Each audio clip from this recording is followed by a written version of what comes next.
អតិភិបខ្ពស់បំផុតគឺបញ្ចប់សង្គ្រាមកម្ពុជាថៃឲ្យបានឆាប់បំផុតនិងការពារប្រជាពលរដ្ឋស៊ីវិល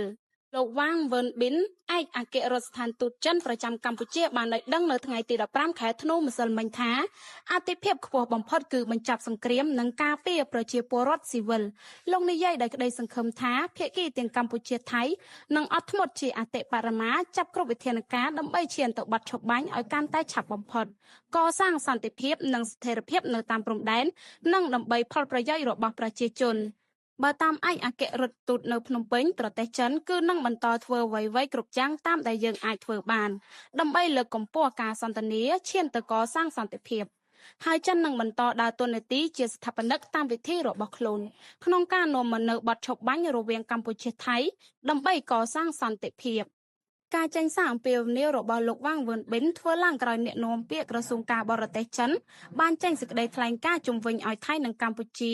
បញ្ឈប់ការបាញ់គ្នាជាបន្ទាន់ដើម្បីជៀសវាងសង្គ្រាមរីករាលដាលកាន់តែធំឡើងដោយចិនសន្យានឹងចូលរួមសម្របសម្រួលដើម្បីនាំយកសន្តិភាពមកវិញ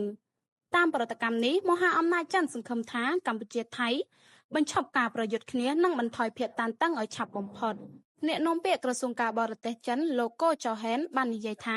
ចិននឹងបន្តដោយមើលលើឆន្ទៈរបស់ភាគីទាំងពីរក្នុងការធ្វើឲ្យអស់ពីសមត្ថភាពដើម្បីជំរុញការចរចាដើម្បីសន្តិភាពនិងដើរតួនាទីជាស្ថាបនិកតាមរបៀបរបស់យើងដើម្បីនាំមកនូវបទឈប់បាញ់និងការស្ដារសន្តិភាពរវាងប្រទេសទាំងពីរ